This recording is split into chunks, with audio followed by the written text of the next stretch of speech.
안녕하세요, 허테스입니다. 이번에 분석한 기업은 사렙타 테라퓨틱스입니다. 현재 ARKG에서 2020년 12월부터 매수하고 있으며 2021년 1월 영상 제작 기준 150만 주를 매수하였습니다. 어떤 기업인지 알아보고 2021년 1월 50% 이상 주가가 하락한 기업을 캐서린 우드가 왜 매수하고 있는지 알아보겠습니다. 구독과 좋아요는 꼭 부탁드리며 시작하겠습니다. 2021년 1월 기준 사렙타 테라퓨틱스는 ARKG에서 29위로 1.31% 비중입니다. 2020년 12월부터 매수를 시작하였으며 계속 매수 중이며 2021년 1월 15일 기준 총 150만 주를 가지고 있습니다. 현재 ARKG에서의 1위는 팩바이오 기업입니다. 이 기업이 궁금하시면 링크를 클릭하십시오. 사렙타 테라퓨틱스는 의학 연구와 신약 개발 회사로 캠브리지 매사추세츠주에 위치하고 있습니다. 1980년에 안티바이러스 이름으로 설립하였으며 기업 공개 후 이름을 AVI 바이오파마로 변경하였습니다. 2012년 7월 사렙타 테라퓨틱스로 변경하였습니다. 희귀 유전자 질환과 전염성이 있는 질병을 치료하는 데 주력하고 있습니다.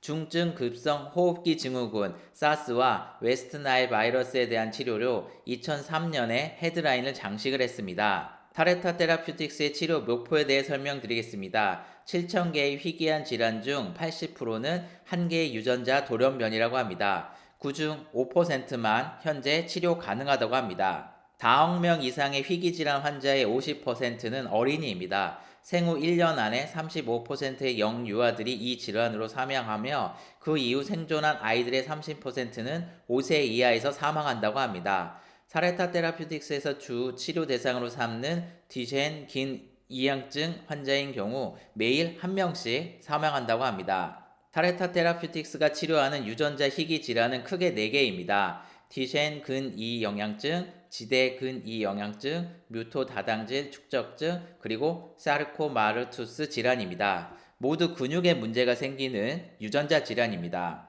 사렙타 테라퓨틱스의 치료 포트폴리오에 대해 설명드리겠습니다. 현재 매출이 나오고 있는 RNA 기반 치료 약물, 그리고 연구 중인 유전자 치료와 유전자 과일을 이용한 치료로 구성됩니다. 사렙타 테라퓨틱스의 현재 진행 중인 파이프라인은 총 43개입니다. RNA 기반은 14개이고 유전자 치료는 27개, 유전자 가해는 2개의 프로그램입니다. RNA 기반 치료는 모두 듀셴 근이 영양증에 대한 치료입니다. 연구 중인 유전자 치료는 보라색으로 표시된 듀셴 근이 영양증과 파란색으로 표시된 지대 근이 영양증의 비중이 큽니다.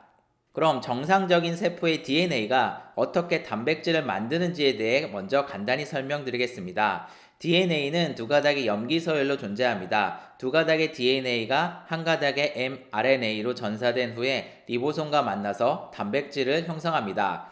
그런데 DNA 어떤 부분에서 유전자 돌연변이가 나타나면 돌연변이로 비정상적인 RNA로 표현이 됩니다. 돌연변이가 있는 부분의 mRNA는 정상적인 단백질을 형성할 수가 없습니다. 먼저 RNA를 이용한 치료 개념에 대해 설명드리겠습니다. 돌연변이로 인해 비정상적으로 만들어진 RNA에는 앱손이 부분적으로 소실되어 있습니다. RNA는 다수의 엑손이 존재하는데 RNA 치료 전략은 소실된 엑손의 앞뒤 부분의 엑손을 서로 직접 연결시킨 뒤에 단백질을 만드는 방법입니다. 이 방법은 정상적인 RNA를 만들지는 못하지만 수정된 RNA가 만들어지게 됩니다. 두 번째 치료 전략은 유전자 가위입니다. 돌연변이 부분을 잘라내고 나서 RNA 전사 후 단백질을 만들 수 있게 하는 방법입니다. 세 번째 치료 전략은 돌연변이 부분을 제거한 정상적인 DNA 복사분을 만들 수 있게 하여 이 DNA로 RNA를 전사하여 단백질을 만드는 방식입니다. 사렙타 테라퓨틱스가 진행하는 이 세 가지 치료 전략은 세포 내 핵에 위치한 DNA와 RNA상의 직접 치료 및 조절하여 정상적인 단백질을 만드는 것으로 상당히 높은 기술이 필요한 산업입니다. 사렙타 테라퓨틱스가 집중적으로 연구하는 듀셴 근이 영양증에 대해 알아보겠습니다. 듀셴 근이 영양증은 X염색체와 관련된 열성 유전으로 남자아이에게 발생한다고 합니다. 3,500명, 5,000명당 1명 정도 발생합니다. 3에서 5세 사이의 근육이 현저히 약해지는 것이 관찰되며 11세 이전에 휠체어를 사용하게 된다고 합니다. 성장할수록 심장 근육과 폐 근육의 손상으로 사망까지 이르게 되는 치명적인 유전자 질환입니다. 이 질환의 원인은 유전적 돌연변이로 디스트로핀 단백질 생성이 불가하기 때문입니다. 디스트로핀 단백질은 심장 및 골격의 근육 세포막의 안정성에 관여하며 이 단백질이 없다면 근육의 지방화와 섬유화가 일어난다고 합니다. 섬유화와 지방화가 근육에 생기면 근수축 등 기능에 큰 영향을 미칩니다. RNA 치료 개념을 보다 자세히 설명드리겠습니다. 대학교 때 세포 생물학 때 배웠던 내용으로 세포 핵 내의 DNA로부터 프리 mRNA 전사를 시작하고 점차로 성숙된 mRNA로 만들어집니다. 그리고 핵 안에 있던 mRNA가 세포질로 이동하고 나서 리보솜과 만나서 단백질을 형성합니다. 이렇게 만들어진 다수의 단백질이 서로 기능을 하게 됩니다. RNA 치료의 주 타겟은 핵 내에서 mRNA가 성숙하는 단계, 그리고 mRNA가 리보솜과 만나서 단백질을 형성하는 이 두 시기입니다. 돌연변이로 인해 mRNA가 비정상적인 단백질을 생성하기 전에 간섭을 하여 정상적인 단백질을 형성하도록 하는 것입니다.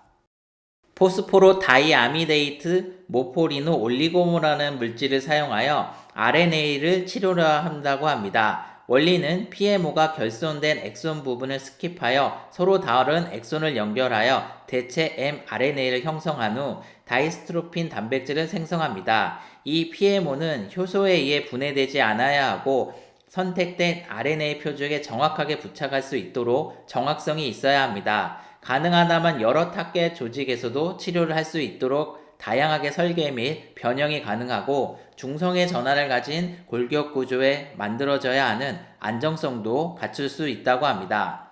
현재 RNA 치료를 위한 PMO 약물은 2021년 기준 총 3개입니다. 2016년에 출시한 엑손디스 51, 2019년에 12월에 출시한 비욘디스 53, 그리고 2021년 2월에 출시 예정인 개발명 카시머센, 상품명 아몬디스 45가 있습니다. 뒤센근 영양증에 영향을 주는 엑손의 돌연변이가 다양하기 때문에 그 엑손에 맞는 약물이 필요한 것 같습니다.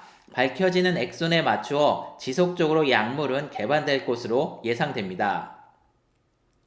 PMO에 펩타이드를 추가한 PPMO를 차세대 치료제로 추가로 개발 중에 있습니다. 펩타이드를 추가함으로써 PMO의 세포내 통과율이 증가하고 특히 심장 근육에 PMO를 전달할 수 있다고 합니다. 2021년 RNA 치료 기반인 PMO의 예상 매출에 대해 알아보겠습니다. 2020년까지는 엑손디스 51, 비욘디스 53의 매출이 꾸준히 상승하였으며 2021년 2월에는 아몬디스 45를 출시로 인해 향후 10억 달러 이상 매출 증가가 예상됩니다. 타레타 테라퓨티스가 현재 개발 중인 다른 분야는 유전자 치료입니다. SRP-9001과 SRP-9003이 현재 진행 중에 있습니다. 유전자 가위에 관한 내용은 아직 알 수가 없었습니다. 현재 가장 많이 진행된 연구는 SRP-9001로 뒤센근 영양증 치료입니다. 유전자 치료가 어떤 방식으로 진행되는지 살펴보겠습니다. 먼저 벡터 단계로 약물이 근세포에 가는 단계입니다. 이때 면역 반응에 대한 거부감이 없어야 합니다. 세포 내 핵으로 약물로 들어가고 난 뒤에는 트랜스진 단계입니다. 돌연변이 상태의 DNA를 가진 세포에서 정상적인 마이크로 디스트로핀을 생산할 수 있도록 하는 단계입니다. 마지막 과정은 프로모터 단계로 트랜스지닌 복제 DNA로 mRNA가 만들어지고 추후 단백질을 만드는 단계입니다. 최소한 20% 이상의 근육이 생기는 것을 목표로 해야 한다고 합니다. 유전자 치료의 첫 번째 파이프라인인 SRP-9001의 연구는 100일, 102는 종료되었고 103 연구가 진행 중에 있으며 2021년 2분기에 결과를 발표할 예정입니다. 2020년 9월에 발표한 100일 연구는 4에서 7세인 뒤센근 영양증 환자 4명을 대상으로 연구하였습니다. 두 번째 연구는 41명의 환자에게 연구 중인 약물을 투여한 결과를 발표하였습니다. 4에서 5세 환자군에서는 대조군에 비해 2배 이상 증가하여 통계적인 유의성이 있었습니다. 4에서 5세 환자에서는 긍정적인 효과가 있었습니다. 그런데 환자군의 나이를 4에서 7세로 증가시킨 경우 통계적인 유의성이 없었습니다. 4에서 5세에서 긍정적인 효과가 나타났으나 6에서 7세의 치료군은 대조군과 거의 차이가 없었습니다. 부정적인 연구 발표로 인해 주가는 50% 이상 하락하였습니다. 2020년 1월 8일 50% 주가가 하락하면서 ARK 인베스트에서는 추가로 120만 주를 매수하였습니다. 총 매수한 주식 수는 150만 주이며 아직은 전체 주식 수의 1% 미만입니다. 이상적인 유전자 치료는 한 번의 복용으로 끝나는 것입니다만 만성적인 질환의 치료를 위해서는 꾸준히 약물로 치료를 받아야 합니다. 사레타 테라퓨티스가 주 치료 대상은 지속적으로 단백질 생성이 필요한 질환입니다. 성장에 필수적이며 생존에도 필요한 단백질 생성에 영향을 주는 이러한 질환은 한 번의 복용으로 끝나지 않습니다. 지속적으로 약물을 투여받아야 하는 만성 질환입니다.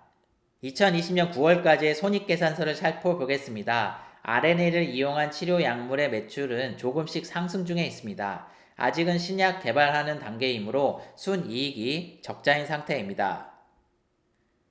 매출은 있지만 순이익이 적자 상태이므로 영업활동의 현금 흐름은 마이너스입니다. 투자활동은 지속적으로 진행하고 있기에 마이너스 상태이며 부족한 현금은 재무활동을 통해 꾸준히 보충하고 있으며 2020년 6월에는 주식을 발행하여 크게 증가하였습니다.